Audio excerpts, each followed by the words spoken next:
इसी तरह से मुझे लगता है कि गुरुदेव का जो व्यक्तित्व है और उनका जो पूरा का पूरा जो ज्ञान का संसार है, उसको अंदर जब आप व्यक्तित्व को बड़ा कर देंगे और ज्ञान का एक अंश उसमें आकर मिला देंगे, तब आपको एक नया दर्शन वहां से खिलता दिखेगा।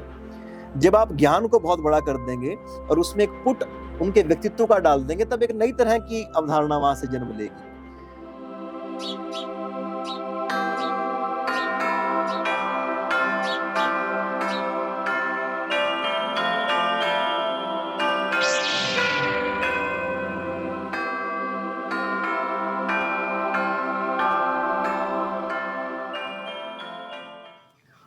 सर, लगातार आप गुरुदेव को लेके उनकी स्मृतियाँ समेट रहे हैं, उनकी यादों को समेट रहे हैं और एक खजाना आपने उनके नाम से एक विरासत तैयार कर दी है, जो आने वाली पीढ़ियों को बहुत कुछ देगा। और एट प्रेजेंट टाइम की बात करें, उनके बहुत सारे ऐसे कहते हैं कि मिले भी नहीं हैं, लेकिन ऐसे शिष्य हैं जो गुरुदेव को बहुत सम्मान दे रहे हैं, प्यार दे रहे हैं। और आप तो लगातार उनसे जुड़े रहें, उनसे मिलते रहें। उनका जब भी मुझसे बात होती है तो कहते हैं कि गुरुदेव का तो केवल स्नेह ही हमारे लिए बहुत था। तो आप क्या कहेंगे गुरुदेव को किस तरह से, मान लो आज गुरुदेव को किस तरह से याद करेंगे, क्या कहेंगे? जी, तो सबसे पहली बात तो अनिल ये है कि हम जिस जगह पर बैठे हैं, ये बाबा काली कमली वाला आश्रम है और मुझे बड़ी रुचि रहती थी कि पुरानी चीज़ों को देखें, उनको जानें। और मुझे ध्यान फिर यहाँ पर पहुँचकर आया कि शायद पिछली दफ़े मैं गुरुदेव डॉक्टर हिम्मत सिंह सिन्हा जी के साथ यहाँ पर आया था। वो खैर इसलिए आया था कि बहुत सारी जिज्ञासाएं रहती थी कि गुरुदेव से पूछें और सब चीज़ों के वहाँ समाधान होते थे। तो एक बार मेरे मन में फिर ये संकल्प जगा कि जो बाबा काली कमली वाला अन्न क्षेत्र है, एक बहुत बड़े इलाके में एक तरह से कहें तो जो धार्मिक तीर्थ स्थल हैं, वहाँ पर कोई और व्यवस्थाएं पहले नहीं होती थी। तो सिर्फ एक यही ऐसी संस्था थी, यही एक ऑर्गेनाइजेशन थी जो यात्रियों को सपोर्ट करती थी। तो गुरुदेव को लेकर मैं आया और यहाँ पर उनको बिठाया और उनसे उनकी यात्रा के बारे में, जो कि उन्होंने बद्रीनाथ की यात्रा की थी, तो उस यात्रा के बारे में पूछा और उन्होंने पूरा वो वृतांत बताया है कि किस तरह से इनकी, क्योंकि सड़क तो नहीं होती थी तब, तो किस तरह से इनकी पूरी की पूरी एक सपोर्ट रहती थी। तो यानी कि यहाँ आए तो यहाँ पर फिर से एक तरह से गुरुदेव ने जैसे हमें ओढ़ लिया, वो हमारे चारों तरफ एक आवरण के रूप में फैल गए। और अब तो ऐसा लगता है कि जीवन में हम कहीं भी चले जाएं, दिन के किसी भी हिस्से में हो, सदैव लगता है कि उन्हीं के एक आभा मंडल में, उन्हीं की एक छाया में लगातार है। और दो ही तरह के विचार अब तो जगते हैं मन में। एक विचार ये कि उनकी बातें जो हमने सुनी, जिसके हम साक्षी बन पाए, तो ऐसा लगता है कि जैसे पता नहीं कितने जो जन्म थे, उनका एक तरह से पुण्य उदित हुआ कि गुरुदेव के रूप में उनका ऐसा सानिध्य हमें मिल पाया। और दूसरा फिर एक खालीपन है जो लगातार हावी रहता है। वो लगता है कि किसी चीज़ में रस नहीं बचा, जीवन का कोई बड़ा ध्येय नहीं बचा, क्या करें, कैसे जाएं। लोगों के लिए तो वो एक ज्ञान के पुंज थे, तो ज्ञान के पुंज तो खैर हमारे लिए भी थे, पर उससे कहीं अधिक बढ़ के मुझे तो वो उनके साथ जो एक तरह से मानसिक संबंध जुड़ गया था, जो एक सपोर्ट वहाँ से मिलती थी, जो समाधान वहाँ से मिलते थे।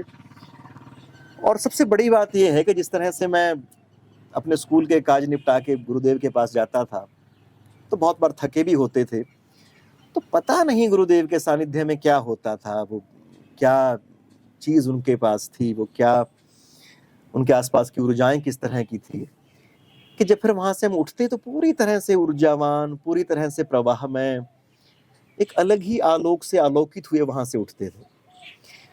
तो गुरुदेव का तो क्या कहें, उन्होंने तो जीवन को रूपांतरित करके रख दिया है। और मुझे ज़्यादा हैरानी तब होती है कि जो मेरे अंदर ये गुरुदेव के लेकर जो भाव उदित हुआ है, जो जग रहा है, जो बढ़ता रहा है, जब हमारे पास बहुत दूर से कोई कनाडा से, कोई लंदन से, कोई अलग-अलग देशों से, हमारे देश के बहुत सारे राज्यों से जब लोगों के फ़ोन आते हैं या उनके ईमेल्स आते हैं और उनको उसी भाव में बंधा हुआ मैं देखता हूँ, तो मुझे बहुत हैरानी होती है। बहुत हैरानी भी होती है, तब गुरुदेव के साथ जो हमने लम्हे बिताए हैं, तब उन लम्हों की एक तरह से फिर से उनको देखना शुरू करते हैं, उनका फिर से मान होता है, उनकी फिर से वैल्यूएशन करना हम शुरू कर देते हैं। उस तरह से आप गुरुदेव को कैसे बताना चाहें? डिफाइंड शब्द तो बिल्कुल कहेंगे नहीं गुरुदेव के लिए, फिर भी गुरुदेव को एक प्लेटफ़ॉर्म से हट के व्यक्तिगत रूप से कैसे आप देखते थे? जब उनके पास बैठते थे, बातचीत होती थी, कोई सज्जन आता होगा तो किस तरह का उनका रवैया, व्यवहार या जी। किस तरह से बताएँगे आप? जी, बिल्कुल। अ, असल में यही वो पक्ष है, जिस पक्ष को लेके हम बहुत सारे लोगों से मिलने की कोशिश करते हैं और आप हमारे साथ होते ही हैं। वो मैं तो अक्सर लोगों से कहता हूँ कि जो गुरुदेव का ज्ञान रहा है, वो ज्ञान भी छोटा पड़ जाता है उनके व्यक्तित्व के आगे। मतलब जो उनका ज्ञान है, उनके व्यक्तित्व का एक अंश भर है।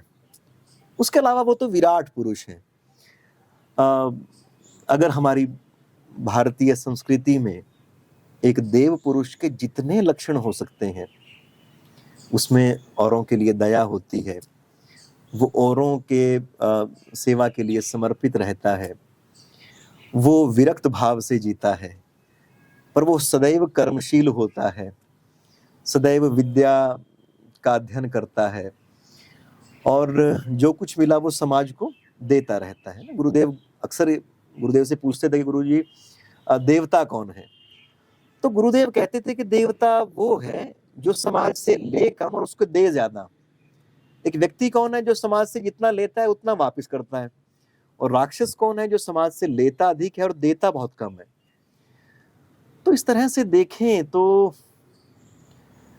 लगता है कि उन्होंने समाज रूपी सरिता में से सिर्फ एक चोंच भरी और बदले में जैसे अपने अंदर से पूरी सरिता उंडेल दी। तो इस तरह के वो व्यक्तित्व, और जहां तक विषयों की बात है कि ये विषयों के साथ उनके व्यक्तित्व के जो प्रकार थे वो सामने आते रहते थे। तो बहुत बार तो ये होता था कि जैसे मैं गया, क्योंकि उनके घर की एक पूरा परिवेश होता है, हमें होता था कि कहीं घर वाले उठ ना जाएं और उससे पहले जल्दी से गुरुदेव के पास जाएं और कुछ ना कुछ उनसे बातचीत रिकॉर्ड कर लें। तो छुट्टी हुई तो हमारी, तो फिर हम दोपहर को करीब 4 बजे मैं पहुंचने की कोशिश करता था कि 4:01 या 2 मिनट पे गुरुदेव के पास पहुंच जाऊं। तो गुरुदेव या तो जगह मिलते थे वो, और अगर वो सोए भी हैं और मैं चुपके जाके बैठ जाता था, पंखा चला हुआ है ऊपर, तो पता नहीं उनमें क्या उनकी जो सेंसेस हैं, सेंसेस के अलावा कुछ और उनकी अनुभूतियां हैं, वो कैसे जान जाते थे कि 5 या 7 मिनट में उठ जाते थे वो। उनको जैसे पता चल जाता था कि उनके पास बैठा है, जबकि बिल्कुल चुपचाप बैठते थे हम। और उठते ही सबसे पहली, और उठने का उनका बड़ा जबरदस्त एक तरीका था। जैसे वो लेटे हैं, गहरी नींद सो रहे हैं, और फिर उन्होंने देखा एकदम, जैसे एकदम वो बैठे आपको मिलेंगे और हाथ जोड़ के, अच्छा विकास जी आप आ गए, आपने बताया भी नहीं, अच्छा चलो करो करो शुरू। तो देखिए वो जो 1 मिनट से भी कम का जो समय है, वो 92 साल, 93 साल, 94 साल के जो व्यक्ति रहे, वो जो महामना रहे, उनको सिर्फ इतना समय लगता था तैयार होने के लिए। तो फिर हम अपना कैमरा रखते थे और कैमरा रख के मैं गुरुदेव के पास बैठ जाता था। तो कुछ विषय तो ऐसे थे कि जो एक सीरीज के रूप में चले, जैसे कि रामचरितमानस चला, या फिर पाश्चात्य दर्शन चला, या फिर भारतीय दर्शन की शाखाएं चली। पर अक्सर जो एक हमने सीरीज शुरू की हुई है आस्क डॉक्टर सिन्हा करके, तो उसके लिए जो प्रश्न आते थे वो हम उनको कभी नहीं बताते थे। वो बस जैसे बैठे हैं तो मैं तुरंत मोबाइल खोलता था और उसमें जो प्रश्न सामने आते जाते थे उनको मैं पूछना शुरू करता था। और कमाल की बात ये है कि वो 15 या 20 सेकंड का समय, जो बस मेरे प्रश्न बोलने का समय है एक तरह से, उतने में उनका जवाब तैयार होता था। और जवाब उनका ऐसा होता था, ऐसा लगता था कि जैसे कोई व्यक्ति पता नहीं कितनी तैयारी के बाद, कितने शोध के बाद उस विषय पर उस तरह से बात रख पाए, तो बहुत सहज रूप में वो बात को रख देते थे।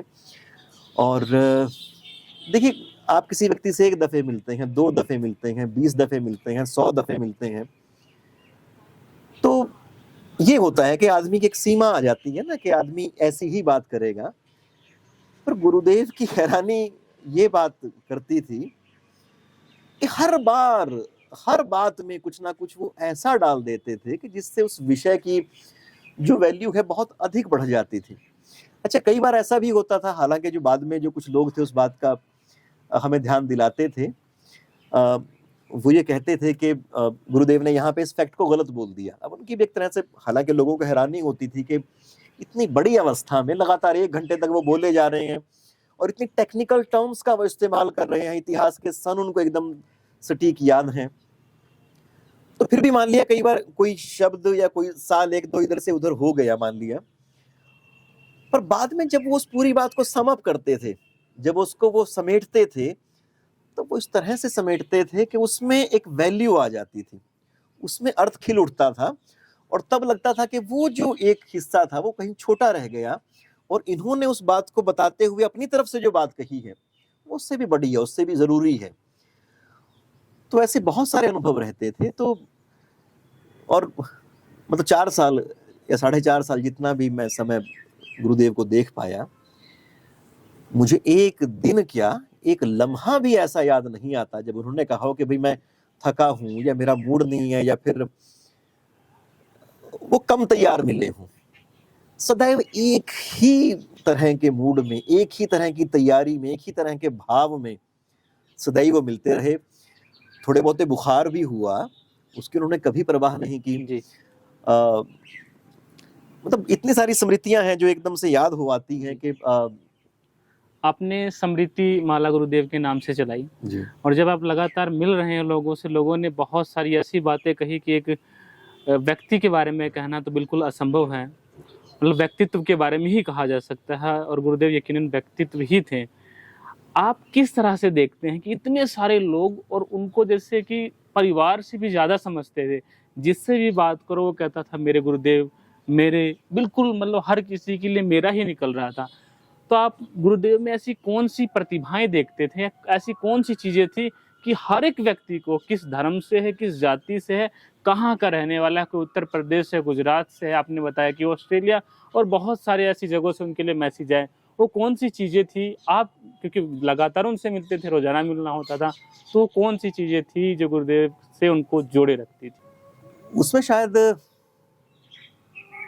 एक वजह तो ये रही होगी कि देखिए, हम सब के अंदर एक स्व का भाव होता है, मैं या मेरे का भाव होता है, और अक्सर हमारा जो पूरा व्यक्तित्व है उस स्व के आसपास ही लिपटा होता है। पर जब स्व एक समष्टि की तरफ बढ़ जाए, मतलब हमारे में कुछ ना रहे, हम पूरा परिवेश ही हो जाए, तो तब पूरा परिवेश फिर वहां पे समाने लगता है। तो गुरुदेव का भी कुछ ऐसा ही था। उनकी अपनी मान्यताएं या अपनी जरूरतें, अपनी महत्वाकांक्षाएं वो कहीं थी ही नहीं। वो एक उस, जैसे होता है ना कि गहरा कुआं होता है, उसमें आप झांक के देखें तो आपको अपनी ही परछाई दिखती है।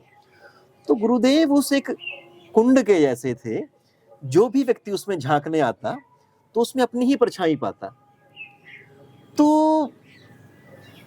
वो तो अपने आप एक दर्पण की तरह थे, बिल्कुल श्वेत थे और इतने सुंदर थे वो। तो जैसे वो गुरुदेव को कम सुनाई थोड़ा सा देता था, तो अक्सर मैं उनके बिल्कुल करीब जाके बात करता था। हालांकि कुछ सुनने वाले ये भी कहते थे कि आप इतना नजदीक कैसे बैठते हो, गुरुदेव हैं, थोड़ा सा दूर हट के उस तरह से बैठा करो। तो कुछ तो वो था कि उनके कान के पास जाके बोलना पड़ता था। पर जैसे मैं उनको समझाने के लिए कई बार गुरुजी का हाथ भी पकड़ता था, तो मुझे सारा कुछ इतना याद आता है, वो इतना जीवंत अनुभव के जैसा रहा, और कितने कितने लोगों को वो सारी चीज याद आती है। तो उसके पीछे कहीं ना कहीं ये है कि जब हम अपने आप को, या गुरुदेव ने जिस तरह से अपने आप को पूरे में फैला दिया था, तो उसके बाद फिर सब के सब उसमें जो स्पेस था उसमें आते थे, बैठते थे और फिर उसमें पूरी तरह से समा जाते थे, खो के रह जाते थे। और गुरुदेव के जो अपने व्यक्तित्व के अगर हम देखें तो बहुत सारे मुझे ऐसे नजदीक के उनके शिष्य मिले हैं जिन्होंने कहा है कि गुरुदेव का इस मामले में ये विचार था, पर कभी उन्होंने अपने बहुत करीब के शिष्यों को भी ये नहीं कहा कि ये मेरा विचार है तो तुम भी इस विचार को लो। उन्होंने हर किसी को कहा कि तुम्हें अपनी तरह से जीने का अधिकार है, अपनी ही तरह से तुम जियो। उन्होंने हर शिष्य की मदद की, उसके साथ खड़े रहे, गिरे हुओं को उठाया, चलतों को दौड़ाया, पर किसी को ये नहीं कहा कि जिस तरफ मैं उंगली कर रहा हूं उस तरफ तुम बढ़ो। तो ये जो चीज है कि हर व्यक्ति को जाकर वहां पर एक स्पेस, एक अवकाश मिलता था, तो इसलिए बहुत सारे लोग थे जो जुड़ते चले जाते थे। तो इतने लोगों से हम आप साथ में हैं ही, हम लगातार मिल रहे हैं, तो हैरानी होती है कि इतने सारे लोग जो उनको कोई 30 साल से जानता है, कोई 50 साल से जानता है, लगातार एक ही तरह का भाव जो उसके बारे में जी रहे हैं। तो कई बार लगता है कि ये व्यक्ति में जो संभव मानवीय गुण है, और मानवीय का मतलब आजकल के हिसाब से देवत्व के जो गुण हैं, उनको साकार रूप उन्होंने मानो शरीर धारण किया था सिन्हा जी के रूप में।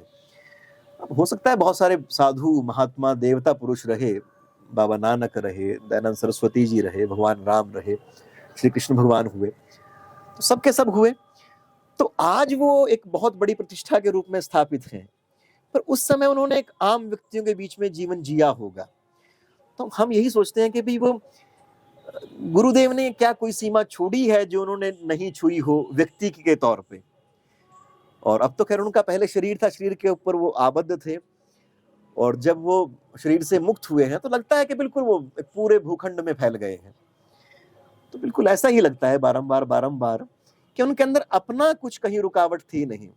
जिस तरह से प्रिज्म होता है, प्रिज्म के ऊपर सूरज की रोशनी पड़ती है और उसके बाद फिर वो 7 तरह के प्रकाश में बट जाती है, प्रिज्म अपने आप नहीं कुछ रोकता। तो गुरुदेव के यहाँ पर भी ये था कि ग्रंथों की रोशनी उनके ऊपर पड़ती थी और उनसे होके वो क्लियर कट 7 रंगों में विभक्त होके हमें दिखाई देती थी, एक इंद्रधनुष बन जाता था। तो गुरुदेव का जो इंद्रधनुष रहा है वो था कि सबको अपने पसंद का, अपनी चाहत का, अपने जैसा रंग वहां से मिल जाता था। गुरुदेव अब हमारे बीच नहीं हैं, लेकिन उनकी बहुत सारी चीज़ें, उनका दिखाया हुआ ज्ञान, उनके रास्ते किस तरह से चलना है, तो आप किस तरह से अब उन्हें महसूस करते हैं अपने आसपास? कब उनकी कमी प्रत्यक्ष रूप से आपको लगती है? जैसे आपका रोजाना वहाँ जाना होता था, कई बार ऐसा होता कि अरे गुरुदेव अब होते तो शायद इस तरह से हम आसानी से काम कर पाते। और इस ज्ञानवान की दुनिया में बहुत सारी टेक्नोलॉजी, बहुत सारी चीज़ें आ रही हैं, लेकिन गुरुदेव को उस बीच में आप कहाँ देखते हैं कि गुरुदेव अपने आप में ही एक बहुत कुछ थे? कैसे कहेंगे इस चीज़ को? हालांकि कम शब्दों में बताना मुश्किल है उनके बारे में, लेकिन फिर भी आप क्या कहेंगे उनके बारे में? जी अनिल भाई, इसमें एक तो ये है मुझे जो बहुत जरूरी लगता है, वो ये है कि कोई व्यक्ति गुरुदेव को सिर्फ उनके ज्ञान से ना आके, सिर्फ उनके ज्ञान से उनको ना याद रखे। जब गुरुदेव के ज्ञान को और उनके व्यक्तित्व को साथ साथ रखकर हम देखेंगे तो तब लगेगा कि उनका जो मैसेज है वो लगातार आ रहा है। तो ज्ञान के अंदर तो शब्दों की एक सीमा हो सकती है, पर जब साथ में व्यक्तित्व को रख लेंगे तब फिर हमें एक सहूलत हो जाती है कि ऐसी नई स्थितियों में भी गुरुदेव से पूछने की कि गुरुदेव इस स्थिति में आप होते तो क्या होते, और फिर वहां से उनके व्यक्तित्व में से एक जवाब उठता है। तो एक तो ये है कि उनका व्यक्तित्व और उनका ज्ञान वो जब जब साथ साथ रख के देखे जाएंगे। मुझे कुछ ऐसा फिलहाल आपको बताते हुए लग रहा है कि जैसे हमारे पास मान लिया 2 रंग हैं, एक लाल है और एक हरा रंग है, 2 ही रंग हैं। तो उन 2 रंगों को अलग अलग अनुपात में अगर आप मिलाते चले जाते हैं तो हर बार एक नया रंग आपको मिलता है। तो इसी तरह से मुझे लगता है कि गुरुदेव का जो व्यक्तित्व है और उनका जो पूरा का पूरा जो ज्ञान का संसार है, उसको अंदर जब आप व्यक्तित्व को बड़ा कर देंगे और ज्ञान का एक अंश उसमें आकर मिला देंगे, तब आपको एक नया दर्शन वहां से खिलता दिखेगा। जब आप ज्ञान को बहुत बड़ा कर देंगे और उसमें एक पुट उनके व्यक्तित्व का डाल देंगे, तब एक नई तरह की अवधारणा वहां से जन्म लेगी। तो ये लगता है कि गुरु की जो बातें हैं, उनका जो संदेश है, वो दोनों को जब मिला लेंगे, या फिर एक वो भी होता है ना आजकल, एक प्लास्टिक वगैरह को जोड़ने के लिए एक सॉल्यूशन आता है, वो दो सॉल्यूशन को आपस में मिलाते हैं, जोड़ के फिर वो लगा देते हैं, काम करता है। तो उनके दोनों को मिला के जब जब जहां जहां पर लगाया जाएगा वो अपना अर्थ देगा। दूसरा ये भी लगता है कि बहुत सारी ऐसी बातें हैं जिसमें लगता है कि वो होते तो ऐसा कुछ कहते, ऐसा कुछ जोड़ते, तो तब फिर उनके जो पुराने लेक्चर्स हैं गुरुदेव के, उनको फिर हम देखना शुरू करते हैं, कई बार उनको साझा भी करना शुरू करते हैं। तो वो असल में उसमें भी कई सारी बातें, तो ये है कि वो लेक्चर्स इतने हैं, करीब 1000 से ऊपर लेक्चर्स हैं। तो आज से 4 साल पहले जो लेक्चर रिकॉर्ड हुआ था, तो हमें भी वो याद नहीं कि गुरुदेव ने एग्जैक्टली उसमें क्या क्या बातें कही थी।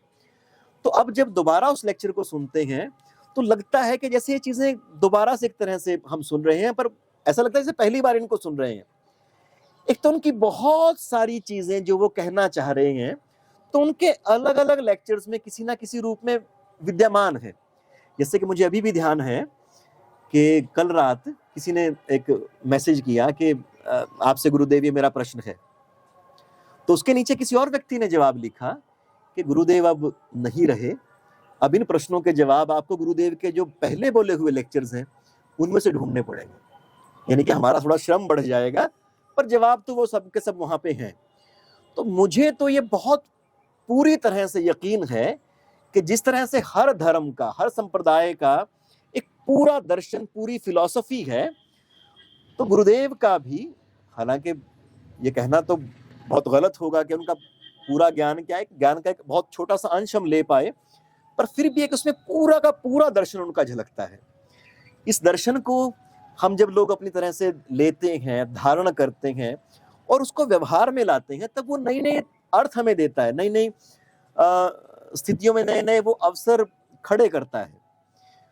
तो मुझे लगता है कि उन्होंने जो अभी तक कहा है उसमें एक पूर्ण दर्शन की परिकल्पना उभरती है, जिसमें सबके लिए प्रेम है, सभी तरह के ज्ञान के लिए एक आकांक्षा है, और उसमें जाति की, धर्म की, संप्रदाय की, सब तरह की दीवारें टूट जाती हैं जो सनातन परंपरा को समर्पित हैं, पर यहाँ के आडंबरों को पसंद नहीं करते, उसका वैज्ञानिक पक्ष देखते हैं, जो दर्शन में यकीन रखते हैं पर मनोविज्ञान की भी वैसी ही बारीकियां देखते हैं, जिन्होंने अपनी जवानी में तंत्र की साधना की, पर एक समय के बाद जाकर फिर उन्होंने रामचरितमानस को धारण कर लिया और भगवान राम का ही प्रचार किया, जो इस पूरी सृष्टि को राममय ही देखते हैं, राम का ही विस्तार देखते हैं, जो अपने दोस्तों के दिलदार थे।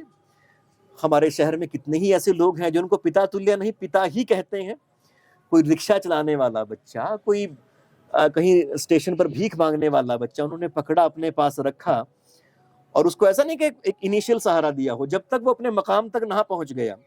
और अभी तक उनके कितने ही विद्यार्थी हर रोज उनके पास आते थे।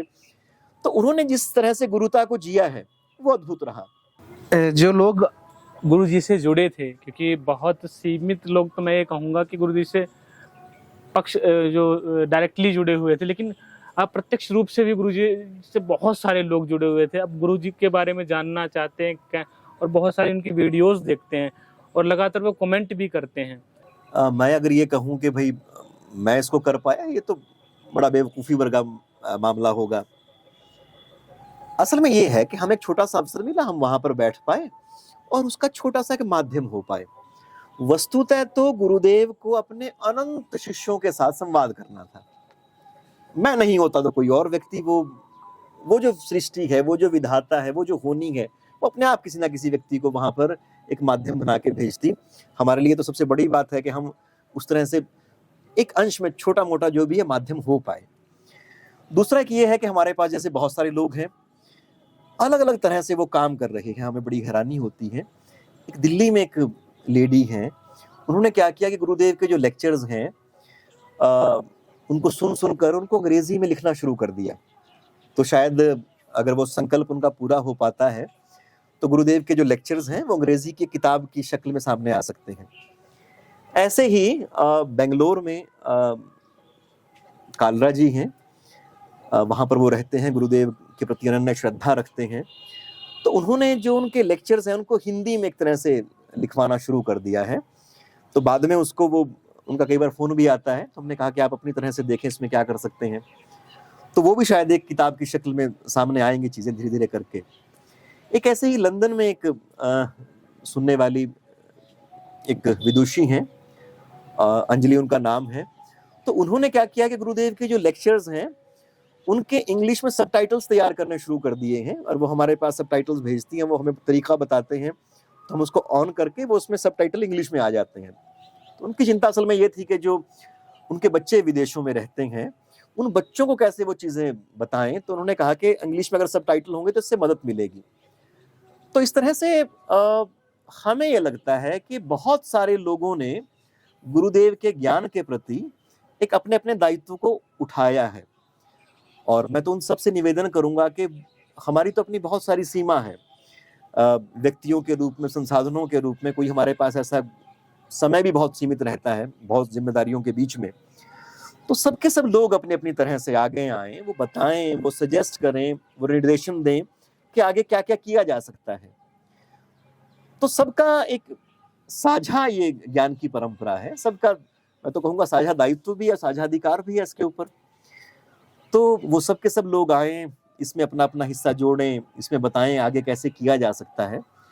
और इसके अलावा ये और बात है कि जिस तरह से लोगों के पास जाके हमने कुरुक्षेत्र शहर में या अपने आस-पास के नगरों में गुरुदेव के विषय में जो स्मृति माला, श्रद्धांजलियाँ या स्मृतियाँ रिकॉर्ड करना शुरू की हैं, तो गुरुदेव के ऐसे बहुत सारे दूर बैठे जो शिष्य हैं, जो उनके जानने वाले हैं, तो उनसे हम इतना प्रार्थना करेंगे हाथ जोड़ के कि वो अगर अपने वहीं से, जहाँ पर वो बैठे हैं, अपने मोबाइल में एक तरीके से, मतलब एक मोबाइल तो ऐसे होता है वर्टिकल, एक हॉरिजॉन्टल फॉर्म में, कहीं पर भी ऐसी जगह एकांत में बैठकर अगर वो अपनी तरह से बात हमें भेज सके रिकॉर्ड करके, तो उनके उन संस्मरणों को कि किस तरह अपने बारे में पहले तो कुछ बताएं हमें वो, कि वो कहाँ से हैं, क्या उनका नाम है, क्या वो प्रोफेशन में हैं, उन्होंने कब से गुरुदेव को सुनना शुरू किया, सुनने के बाद उनको क्या लगा, क्या कुछ परिवर्तन लगा व्यक्तित्व में, या कोई नई संकल्पनाओं ने जन्म लिया, या फिर कुछ और चीज़ें जो आप कहना चाहते हैं।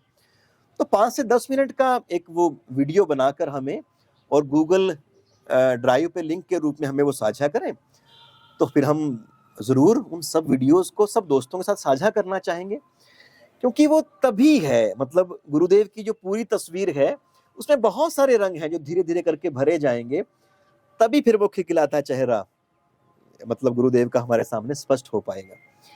तो एक यही है कि इस ज्ञान यज्ञ के यहाँ पर एक पुरोहित कर्म के लिए तो एक तरह से हम बैठे हैं कि जो बता सकते हैं, बाकी सब के सब लोगों की अपनी-अपनी आहूतियाँ हैं। और मैं ऐसा इसलिए भी कई बार सोचता हूँ कि बहुत सारे ग्रंथ हो सकते हैं, बहुत सारे व्यक्ति हो सकते हैं, बहुत सारे काम हो सकते हैं, पर उन सब को करते हुए पूरी तरह से आपको एक आनंद, एक पूर्णता की अनुभूति कोई ज़रूरी नहीं है। आप जीवन में कोई एक काम ले लें, कोई एक संकल्प उठा लें, और अगर आप उसमें रत हैं, तो आपको सारी विद्याएँ उसके माध्यम से सिद्ध हो जाएँगी। सब तरह की शांति आपका मन उसको लेके पा जाएगा। आपको कहीं जाने की ज़रूरत नहीं पड़ेगी। आप किसी भी एक ध्येय में अपने आप को लगा लें। तो मुझे तो गुरुदेव डॉक्टर हिम्मत सिंह सिन्हा जी के रूप में एक ऐसा ध्येय मिला है, ऐसा परिपूर्ण आकाश मिला है, जिसमें मेरे जैसी 1000 ज़िंदगियाँ भी खप जाएँ, तो तब भी वो अपने आप को अनुग्रहित, अपने आप को आनंदित और अपने जीवन को सफल महसूस करेंगे।